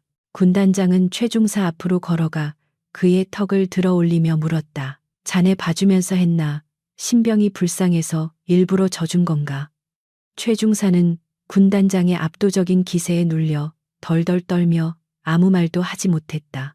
만약 봐줬다고 하면 무능한 것이고 최선을 다했다고 하면 실력이 형편없는 것이 되는 진퇴양난의 상황이었다. 그는 눈동자만 굴리며 박 대위에게 구원을 요청하는 눈빛을 보냈지만 박 대위조차 고개를 돌려버리자 절망감에 휩싸였다. 아, 아닙니다. 전력을 다했습니다. 하지만 상대가 너무 강했습니다. 최중사의 고백은 연병장에 큰 파장을 일으켰다. 군단장은 다시 서연에게 돌아와 그녀의 이마에 붙은 붕대를 가리키며 물었다. 그런데 이 상처 어제 작업하다 다쳤다고 했나? 이 질문은 훈련에 대한 평가를 넘어 이 모든 사태의 원인이 된 사건을 겨냥하고 있었다. 서연은 잠시 침묵하다가 박대위를 쳐다보았고 박대위는 제발 입을 다물어 달라는 듯 애원하는 눈빛을 보냈다. 하지만 서연은 그 시선을 무시하고 군단장을 향해 또렷하게 대답했다. 작업 중에 다친 것이 아닙니다. 어제 보급 창고에서 발생한 불미스러운 사고였습니다. 그녀의 발언은 폭탄의 뇌관을 건드린 것이나 다름없었다. 박대위는 다급하게 소리쳤다. 이병, 너 지금 무슨 소리를 하는 거야? 기억이 혼란스러운가 본데 넌 분명히 작업하다 넘어져서. 그는 말을 끝맺기도 전에 군단장의 손짓 한 번에 제지당했다. 군단장의 참모가 박대위의 앞을 막아서며 그를 뒤로 물러나게 했다. 군단장은 서연에게 계속 말해보라는 듯 고개를 끄덕였고 서연은 어제 있었던 최중사의 집단 폭행과 박대위의 은폐 지시를 가감없이 그러나 건조한 어조로 보고했다. 그녀의 이야기가 이어질수록 연병장의 병사들은 경악했고 박대위와 최중사는 파랗게 질려갔다. 증인이 있나 군단장의 질문에 서연은 잠시 주변을 둘러보았다. 어제 창고 근처에 있었던 병사들, 의무대에서 치료해줬던 의무병, 그리고 이 모든 상황을 지켜보았던 수많은 눈들이 있었다. 하지만 그들은 박대위의 보복이 두려워 선뜻 나서지 못하고 머뭇거렸다. 그때 대열 중간에서 한 병사가 용기를 내어 손을 들었다. 제가 봤습니다. 의무대에서 이병이 피투성이가 되어 온 것을 봤습니다. 그 한마디는 둑을 무너뜨리는 작은 균열이 되었고 곧이어 여기저기서 증언들이 터져 나오기 시작했다. 박대위는 이제 완전히 궁지에 몰렸다. 그는 이건 모함입니다. 저 병사들이 단체로 미쳤습니다. 라고 발악했지만 이미 대세는 기울어진 상태였다. 군단장은 박대위를 혐오스러운 눈빛으로 바라보며 헌병대장을 호출했다. 지금 즉시 이 부대에 대한 특별 감찰을 실시한다. 중대장 박진호와 중사 최무영을 비롯한 관련자 전원을 즉시 구금하고 조사를 시작해라. 군단장의 명령은 추상 같았고 대기하고 있던 헌병들이 들이닥쳐 박대위와 최중사의 팔을 꺾어 제압했다. 박대위는 끌려가면서도 억울하다며 고래고래 소리를 질렀지만 그의 목소리는 헬기의 로터 소리에 묻혀 사라져갔다. 최중사는 다리가 풀려 질질 끌려갔고 그의 부하들은 바닥에 엎드려 벌벌 떨고 있었다. 순식간에 권력의 지형이 뒤바뀐 것이다. 부대의 절대 권력자였던 중대장은 범죄자가 되어 끌려갔고 가장 약한 존재였던 신병은 정의의 심판자가 되어 그 자리에 서 있었다. 병사들은 이 믿기지 않는 광경을 보며 카타르시스를 느꼈고 그 중심에 서 있는 서연을 경외심 어린 눈빛으로 바라보았다. 군단장은 혼란스러운 상황이 정리되기를 기다렸다가 다시 서연을 바라보았다. 자네 이름이 뭐라고 했지? 그는 이미 알고 있었지만 다시 한번 확인하고 싶어 했다. 이병 이서연입니다. 서연의 대답에 군단장은 의미심장한 미소를 지으며 주머니에서 무언가를 꺼냈다. 그것은 소령 계급장이 달린 신분증과 낡은 사진 한 장이었다. 그래, 이제 연극은 끝낼 때가 된 것 같군. 안 그런가? 이 소령 군단장의 이 말에 주변에 있던 참모들은 소스라치게 놀라며 서연을 다시 쳐다보았다. 서연은 잠시 당황한 듯했지만 이내 자세를 고쳐잡고 본연의 모습으로 돌아왔다. 그녀의 눈빛은 신병의 그것이 아닌 수많은 전장을 누비고 돌아온 베테랑의 깊고 그윽한 눈빛으로 변해 있었다. 그녀는 더 이상 숨길 필요가 없다는 것을 깨닫고 옅은 미소를 지으며 대답했다. 오랜만에 뵙습니다, 군단장님. 너무 일찍 들킨 것 같습니다. 두 사람 사이에 흐르는 기류는 단순한 상하 관계를 넘어선 깊은 신뢰와 비밀을 공유한 동지애로 가득 차 있었다. 연병장에 모인 병사들은 이제 입을 다물 수조차 없었다. 이병인 줄 알았던 서연이 소령이라니, 그리고 군단장과 저렇게 스스럼 없이 대화를 나누다니. 모든 것이 혼란스러웠지만 한 가지 확실한 것은 오늘 이 부대에서 전설이 탄생했다는 사실이었다. 썩어빠진 환부는 도련해졌고 진정한 영웅이 그 모습을 드러냈다. 해가 서산으로 넘어가며 붉은 노을이 연병장을 비추었고 서연의 그림자는 그 어떤 거인보다도 길고 웅장하게 대지 위에 드리워졌다. 박진호 대위와 최중사가 헌병대 차량에 실려 부대를 빠져나간 뒤에도 연병장에 남겨진 충격의 여파는 쉽게 가라앉지 않았다. 병사들은 삼삼오오 모여 방금 일어난 믿기 힘든 사건에 대해 수군거렸고 그들의 시선은 자연스럽게 중대장실이 있는 본부 건물을 향해 있었다. 그곳에는 지금 강성훈 군단장과 이서연 아니, 이제는 이서연 소령이라 불려야 할 그녀가 들어가 있었다. 붉게 물든 노을이 창문에 반사되어 마치 건물이 불타오르는 듯한 착각을 불러일으켰고 이는 부대 내에 불어닥친 대숙청의 시작을 알리는 신호탄과도 같았다. 부대원들은 두려움과 기대가 뒤섞인 복잡한 감정으로 닫힌 문 너머에서 어떤 대화가 오가고 있을지 숨죽여 기다리고 있었다. 중대장실 안의 공기는 무겁게 가라앉아 있었고 주인 잃은 책상 위에는 박대위가 미처 치우지 못한 서류들이 어지럽게 흩어져 있었다. 강군 단장은 상석에 앉아 차를 한 모금 마시며 창밖을 응시했고 서연은 그 맞은편에 정자세로 서서 보고를 준비하고 있었다. 그녀는 더 이상 주눅든 이등병의 모습이 아니었다. 어깨는 당당하게 펴져 있었고 눈빛에는 수십 번의 작전을 성공으로 이끈 지휘관 특유의 예리함과 냉철함이 서려 있었다. 그녀는 입고 있던 이등병 약장이 달린 군복 상의를 벗어 의자에 걸어두고 안에 받쳐 입고 있던 검은색 전술 티셔츠 차림으로 보고를 시작했다. 국방부 특수감찰단 소속 이서연 소령, 작전명 딥클린, 현장 임무 완료 보고합니다. 서연의 목소리는 낮고 정확했으며 불필요한 감정이 완전히 배제되어 있었다. 이번 작전은 단순히 부대 내 가혹 행위를 적발하는 수준이 아니었다. 군수 물자 횡령과 외부 업체와의 불법 커넥션 의혹이 있는 박진호 대위를 타깃으로 하여 그 뿌리까지 뽑아내기 위해 기획된 고강도 암행 감찰이었다. 서연은 지난 3개월간 신분을 위장하고 내부에 침투하여 박 대위가 저지른 비리의 증거를 하나하나 수집해오고 있었다. 어제 보급 창고에서의 사건은 우발적인 것이 아니라 그녀가 결정적인 장부를 확보하려다 발각될 뻔한 위기를 기회로 역이용한 것이었다. 강 군단장은 만족스러운 표정으로 고개를 끄덕이며 서연이 제출한 USB 메모리를 집어들었다. 자네가 고생이 많았군. 최중사 무리에게 맞으면서까지 연기하느라 힘들었을 텐데. 군단장의 말에 서연은 피식 웃으며 이마의 붕대를 만지작거렸다. 맞아주는 것도 훈련의 일환이라고 생각했습니다. 덕분에 그들의 방심을 유도할 수 있었고 박 대위가 횡령 사실을 은폐하기 위해 부하의 폭력을 어떻게 이용하는지 실시간으로 목격할 수 있었습니다. 그녀의 철저한 프로 정신에 군단장은 혀를 내둘렀다. 그녀는 임무를 위해서라면 자신의 신체적 고통조차 도구로 활용할 줄 아는 냉혹한 승부사였다.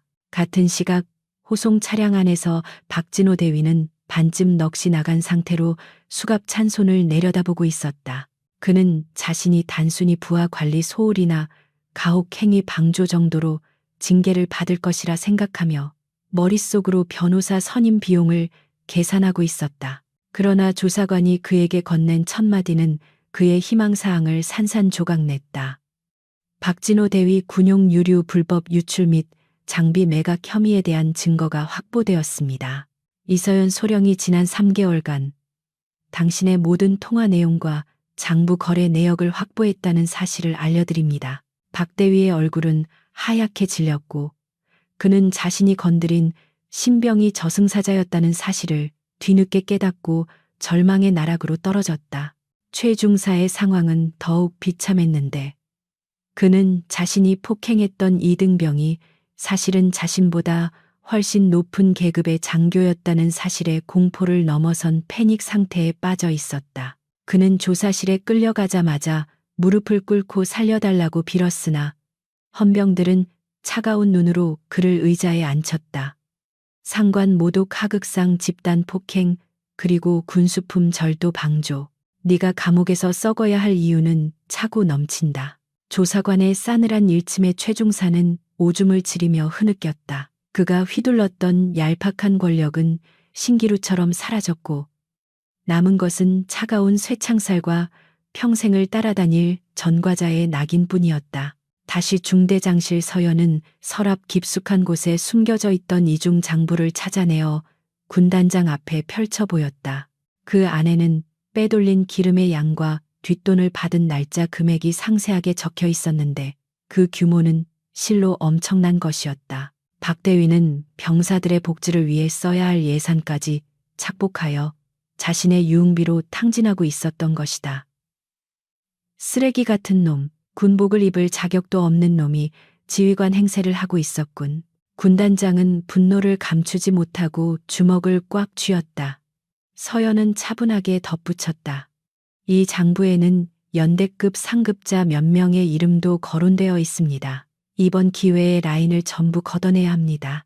군단장은 즉시 헌병대장에게 전화를 걸어 추가 체포 영장을 발부하라고 지시했다. 서연이 가져온 증거는 너무나도 명백하여 관련된 자들은 그 누구도 빠져나갈 구멍이 없었다. 부대의 밤은 길었고 헌병들의 사이렌 소리는 멈추지 않았다. 공범으로 지목된 행정보급관과 몇몇 부사관들이 줄줄이 연행되었고 부대는 그야말로 쑥대밭이 되었다. 하지만 병사들은 그 광경을 보며 불안해하기보다는 오랜 시간 묵혀있던 썩은 고름이 터져 나오는 것을 보며 묘한 해방감을 느끼고 있었다. 정의가 실현되는 과정은 고통스럽지만 그 결과는 달콤하리라는 믿음이 그들의 가슴 속에 싹트기 시작했다.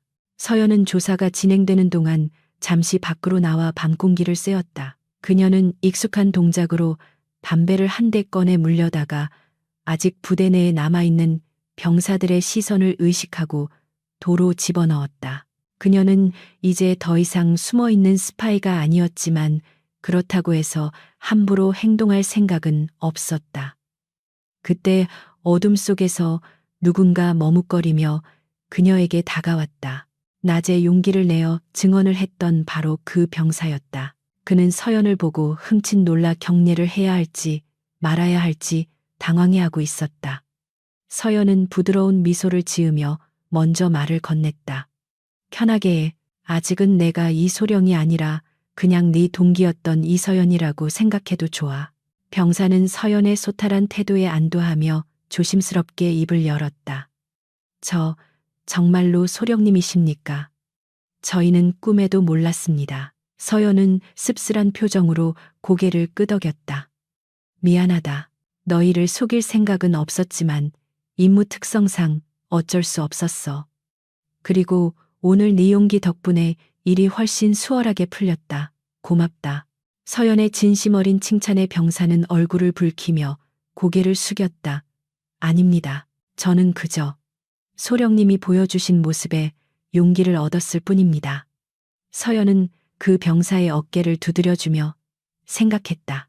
진정한 군대의 힘은 계급장이 아니라 이런 병사들의 양심과 용기에서 나온다는 것을. 다음 날 아침 부대의 풍경은 완전히 달라져 있었다. 박대위와 그 추종자들이 사라진 연병장은 텅 비어 보였지만 공기는 훨씬 맑고 상쾌했다. 임시 중대장으로 파견된 대위가 아침 점호를 진행했고 병사들의 목소리에는 전날과는 다른 활기가 넘쳤다. 서연은 정복으로 갈아입고 소령 계급장을 단체 단상 옆에 서 있었다. 그녀의 등장에 병사들은 일제히 숨을 죽이고 주목했다. 위장 크림을 지우고 흑투성이 군복 대신 깔끔한 정복을 입은 그녀는 눈이 부실 정도로 아름답고 강인해 보였다. 그녀는 단상에 올라 마이크를 잡았다. 주목. 나는 국방부 특수감찰단 이서연 소령이다. 그녀의 첫마디가 울려 퍼지자 연병장은 쥐 죽은 듯 조용해졌다. 지난 3개월간 나는 너희들과 함께 생활하며 많은 것을 보았다. 부조리에 침묵하는 비겁함도 보았지만 결정적인 순간에 정의를 외칠 줄 아는 용기도 보았다. 그녀는 잠시 말을 멈추고 병사들의 눈을 하나하나 마주쳤다. 군인은 국민을 지키기 위해 존재한다. 하지만 내부의 썩은 적과 싸우지 못하는 군인이 어떻게 외부의 적과 싸워 이길 수 있겠는가? 어제의 사건을 교훈 삼아 부끄럽지 않은 군인이 되어주길 바란다. 서연의 연설은 길지 않았지만 병사들의 가슴 깊은 곳에 강렬한 울림을 남겼다. 그것은 훈시라기보다는 먼저 길을 걸어가는 선배 군인의 진심 어린 당부였다. 점호가 끝나고 서연이 떠날 준비를 하자 병사들은 누가 시키지 않았음에도 불구하고 도열하여 그녀를 배웅했다. 최중사에게 괴롭힘을 당했던 병사들은 눈시울을 붉히며 그녀에게 경례를 올렸다. 서연은 그들에게 답례하며 자신이 이곳에 온 이유가 헛되지 않았음을 확인했다. 그녀는 박대위라는 악인 한 명을 잡은 것이 아니라 무너져가던 부대의 정신을 다시 세운 것이었다. 군단장의 헬기가 다시 시동을 걸며 로터가 회전하기 시작했다. 서연은 헬기에 오르기 전 마지막으로 자신이 머물렀던 내무반 창문을 바라보았다. 그곳에는 억울하게 당했던 이등병 이서연의 기억과 정의를 구현한 이서연 소령의 긍지가 함께 남아 있었다. 강군 단장은 헬기 안에서 그녀에게 손짓하며 소리쳤다. 가자. 이 소령 다음 임무가 기다리고 있다. 자네가 청소해야 할 곳이 아직 많이 남았어. 서연은 헬기에 올라타며 짧게 대답했다. 알겠습니다. 어디든 가겠습니다. 헬기가 이륙하여 고도를 높이자 발 아래로 작아지는 부대의 전경이 들어왔다. 숲은 여전히 푸르렀고 연병장의 흙바닥은 어제의 격전을 잊은 듯 평온해 보였다. 하지만 그곳에 남겨진 사람들은 분명히 변해 있었다. 서연은 창밖을 보며 깊은 숨을 내쉬었다. 작전명 딥클리는 이곳에서 끝났지만 그녀의 전쟁은 아직 끝나지 않았다. 대한민국 어딘가에 또 다른 박대위가 숨어 있을 것이고 또 다른 피해자들이 구원을 기다리고 있을 것이다. 그녀는 주먹을 꽉 쥐었다. 피곤함이 몰려왔지만 그녀의 눈빛은 새로운 사냥감을 찾는 맹수처럼 다시금 빛나기 시작했다. 헬기는 아침 햇살을 뚫고 북쪽으로 방향을 틀었다. 이제 이야기는 마지막 장을 향해 달려가고 있었다. 서연의 정체가 밝혀지고 부대가 정화되었지만 그녀에게는 아직 해결해야 할 개인적인 그리고 더 거대한 과제가 남아있을지도 모른다. 바람이 거세게 불었지만 블랙호크는 흔들림 없이 그 바람을 가르며 앞으로 나아갔다. 마치 어떤 시련에도 굴하지 않는 이서연 소령의 의지처럼 헬기의 로터 소리가 규칙적인 리듬을 만들며 귓가를 때리고 있었지만 이서연 소령에게는 그 소리가 마치 심장 박동처럼 편안하게 느껴졌다. 그녀는 창밖으로 빠르게 스쳐 지나가는 구름을 바라보며 방금 전까지 자신이 몸담았던 부대의 풍경을 머릿속에서 천천히 지워내고 있었다. 불과 몇 시간 전까지만 해도 그녀는 억울한 누명을 쓰고 폭력에 시달리던 힘없는 이등병이었지만 이제는 다시 대한민국 국군을 수호하는 강철 같은 장교로 돌아와 있었다. 그녀가 입고 있는 정복의 어깨 위에서 빛나는 소령 계급장은 단순한 장식이 아니라 그녀가 짊어지고 있는 막중한 책임과 권한의 무게를 상징하는 것이었다. 옆자리에 앉은 강성훈 군단장은 서류를 검토하다가 잠시 안경을 벗고 피로한 눈을 비비며 서연에게 말을 걸었다. 이소령 이번 임무를 수행하면서 가장 힘들었던 점이 무엇이었나? 육체적인 고통인가? 아니면 정신적인 모멸감인가? 군단장의 질문은 단순한 호기심이 아니라 현장 요원의 심리, 상태를 점검하려는 지휘관의 세심한 배려였다. 서연은 잠시 생각에 잠겼다가 담담한 목소리로 대답했다. 육체적인 고통은 견딜 수 있었습니다. 훈련된 군인에게 그 정도의 폭력은 치명적이지 않으니까요. 하지만 가장 견디기 힘들었던 것은 부당한 명령에 침묵해야만 하는 무력감이었습니다. 그녀의 대답에는 뼈가 있었다. 계급이라는 절대적인 위계 질서 속에서 정의가 아닌 불의가 강요될 때 하급자가 느끼는 절망감을 그녀는 뼈저리게 체험했던 것이다.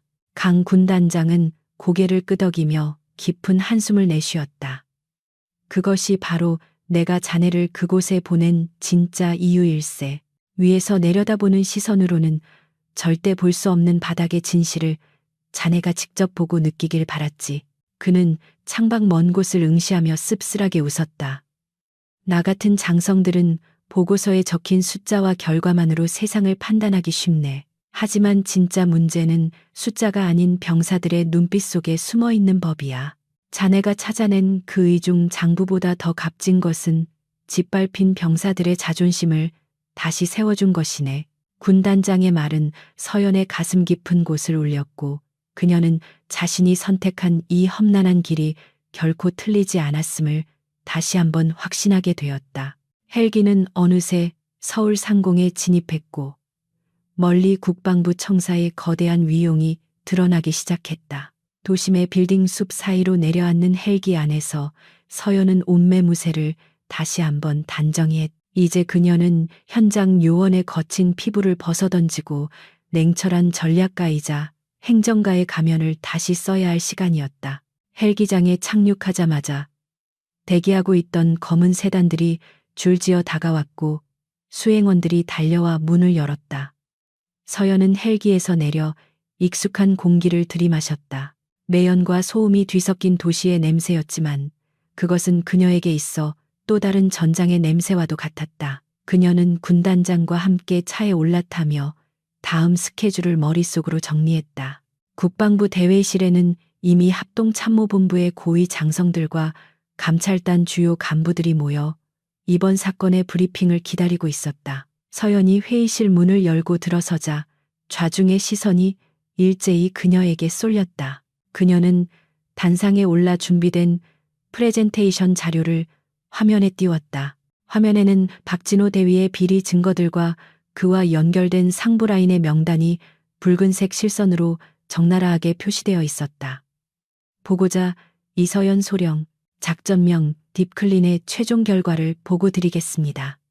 그녀의 브리핑은 명쾌하고 논리정연했으며 감정을 배제한 팩트 위주의 설명은 듣는 이들을 압도했다. 브리핑이 진행될수록 장성들의 표정은 굳어져 갔고 간간히 탄식과 분노의 욕설이 터져 나왔다. 특히 박대위가 빼돌린 군수 물자가 민간업자를 통해 해외로 불법 반출되려 했다는 사실이 밝혀졌을 때는 회의실 전체가 술렁거렸다.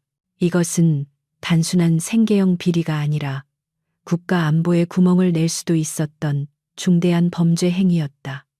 한장성이 손을 들어 질문했다. 이소령, 이 정도 규모의 비리가 오랫동안 묻혀 있었던 원인이 뭐라고 생각하나? 서연은 잠시의 망설임도 없이 대답했다. 침묵의 카르텔입니다. 내부 고발자를 배신자로 낙인 찍는 잘못된 조직 문화가 그들을 괴물로 키웠습니다. 회의가 끝나고 밖으로 나온 서연은 긴장이 풀리면서 몰려오는 피로감을 느꼈다. 3개월간의 이중 생활은 그녀의 몸과 마음을 극한까지 몰아붙였었다. 복도 자판기에서 커피를 뽑아 벤치에 앉아 있는데 누군가 그녀의 옆에 조용히 앉았다. 그녀의 직속상관인 감찰단장이었다. 그는 서연에게 봉투 하나를 건넸다. 자네 이번 공로로 특진이 결정되었네. 그리고 본부 전략기획실로 발령이 날 거야. 이제 현장은 그만두고 편하게 지내도 되지 않겠나. 그것은 모든 군인들이 꿈꾸는 엘리트 코스로의 초대였고 안정된 미래가 보장된 달콤한 제안이었다. 서연은 봉투를 만지작거리지 않고 벤치 위에 올려두었다. 단장님 제안은 감사하지만 거절하겠습니다. 감찰단장은 의외라는 듯 눈을 동그랗게 떴다. 거절 자네 제정신인가? 중령 진급이 코앞인데 다시 진흙탕 속으로 들어가겠다는 건가? 서연은 미소를 지으며 고개를 끄덕였다. 제가 책상 앞에 앉아 펜대를 굴리는 동안에도 어딘가에서는 제2의 박대위가 병사들을 괴롭히고 있을 겁니다. 저는 그 꼴을 보고만 있을 수가 없습니다. 저에게는 화려한 계급장보다 썩은 살을 도려낼 수 있는 수술용 칼이 더 어울립니다. 그녀의 단호한 태도에 감찰단장은 헛웃음을 지으며 고개를 저었다. 하여간 자네 고집은 아무도 못 말리는군. 강 군단장이 왜 자네를 아끼는지 알겠어. 두 사람은 지독하게 닮았거든. 그는 자리에서 일어나며 서연의 어깨를 툭 쳤다. 알겠네. 자네 뜻대로 하게. 대신 몸 조심해. 영웅이 되는 것도 좋지만 살아남는 게 더 중요하니까. 서연은 멀어지는 단장에게 경례를 하고 다시 혼자가 되었다. 창밖으로 노을이 지고 있었고 도시는 붉게 물들어 가고 있었다. 그녀는 커피를 한 모금 마시며 문득 자신이 구했던 부대의 병사들을 떠올렸다. 그로부터 한 달 후 박진호 대위가 있었던 그 부대에는 새로운 바람이 불고 있었다. 박 대위와 최중사가 떠난 자리는 공석이 되었지만 그 빈자리를 채운 것은 두려움이 아닌 자율과 책임이었다. 서연이 정체를 밝히던 날 용기 있게 증언했던 그 병사는 이제 분대장이 되어 신병들을 교육하고 있었다. 그는 신병들에게 욕설이나 얼차려 대신 정확한 시범과 따뜻한 조언으로 군기를 잡았다. 야, 너 그렇게 하면 다쳐. 이리 줘봐. 내가 다시 가르쳐 줄게. 연병장 구석구석에는 과거의 음습한 기운 대신 건강한 땀방울과 활기찬 구호 소리가 가득 차 있었다. 부대 게시판에는 이서연 소령 방문 기념이라는 문구와 함께 그녀가 병사들과 찍은 단체 사진이 걸려 있었다. 병사들은 힘들 때마다 그 사진을 보며 전설처럼 내려오는 여군 이등병의 이야기를 나누었다. 어떤 이들에게 그녀는 귀신 같은 무술 고수였고 어떤 이들에게는 정의의 여신이었으며 또 어떤 이들에게는 잊지 못할 첫사랑의 대상이기도 했다. 하지만 모두가 동의하는 한 가지는 그녀가 남기고 간 것이 단순한 무용담이 아니라 올바른 군인 정신이라는 유산이었다. 그녀는 떠났지만 그녀가 심어놓은 씨앗은 척박한 땅에서 싹을 틔워 거목으로 자라나고 있었다. 서연은 휴가를 받아 국립현충원을 찾았다. 수많은 비석들이 질서 정연하게 늘어선 그곳은 고요하고 엄숙했다. 그녀는 한 낡은 비석 앞에 멈춰 섰다. 육군 상사 이철수, 바로 그녀의 아버지 묘소였다. 그녀의 아버지는 부조리에 저항하다가 억울한 누명을 쓰고 강제 전역한 뒤 화병으로 세상을 떠난 비운의 군인이었다. 서연이 군인의 길을 걷게 된 것도, 그리고 감찰 장교가 되어 내부의 적과 싸우게 된 것도 모두 아버지의 명예를 회복하고 다시는 그런 비극이 반복되지 않게 하기 위해서였다. 그녀는 비석 앞에 하얀 국화꽃 한 송이를 내려놓고 거수경례를 올렸다. 아버지, 이번에도 하나 해냈습니다. 하지만 아직 갈 길이 합니다. 바람이 불어와 그녀의 머릿속을 헝클어뜨렸지만 그녀는 개의치 않고 비석을 쓰다듬었다. 과거에는 아버지의 묘소 앞에 설 때마다 분노와 슬픔이 앞섰지만 오늘은 왠지 모를 평온함이 느껴졌다. 그녀는 이제 알 수 있었다. 복수는 상대를 파멸시키는 것이 아니라 자신이 올바른 길을 걸음으로써 상대가 틀렸음을 증명하는 것임을. 그녀는 아버지에게 부끄럽지 않은 딸이, 그리고 조국에 부끄럽지 않은 군인이 되고 있었다. 묘역을 내려오는 길, 그녀의 휴대폰이 진동했다. 발신자는 강성훈 군단장이었다. 이 소령 휴가는 즐기고 있나? 미안하지만 급한 건이 생겼네. 북부 전선 최전방 GP에서 총기 오발 사고로 위장된 의문사가 발생했어. 냄새가 아주 고약해. 자네가 필요하네. 서연은 걸음을 멈추고 하늘을 올려다보았다. 맑았던 하늘에 다시금 먹구름이 몰려오고 있었다. 폭풍은 언제나 예고 없이 찾아오지만 그녀는 더 이상 폭풍을 두려워하지 않는 항해사가 되어 있었다. 지금 즉시 복귀하겠습니다. 브리핑 준비해 주십시오. 서연의 대답은 간결하고 힘찼다. 그녀는 주차장에 세워둔 자신의 차에 올라타 시동을 걸었다. 엔진 소리가 으르렁거리며 잠자고 있던 야수성을 깨웠다. 그녀는 백미러를 통해 자신의 눈을 바라보았다. 그곳에는 피로 대신 새로운 사냥감을 향한 투지가 이글거리고 있었다. 휴식은 짧았고 전쟁은 길었지만 그녀는 기꺼이 그 전쟁터로 뛰어들 준비가 되어 있었다. 차가 미끄러지듯 현충원을 빠져나와 도로 위를 질주하기 시작했다. 이야기는 여기서 끝나지 않는다. 이서연 소령이 가는 곳마다 거짓은 벗겨지고 진실은 빛을 발할 것이다. 그녀는 어둠 속에서 활동하지만 그 누구보다 밝은 빛을 지향하는 그림자였다. 세상이 부패하고 권력이 타락할지라도 그녀와 같은 존재가 있는 한정희는 결코 패배하지 않을 것이다. 붉게 타오르는 태양을 향해 달리는 그녀의 뒷모습은 마치 불 속에서 다시 태어난 불사조처럼 강렬하고 아름다웠다. 이것은 한 영웅의 탄생기이자 끝나지 않을 전설의 서막이었다.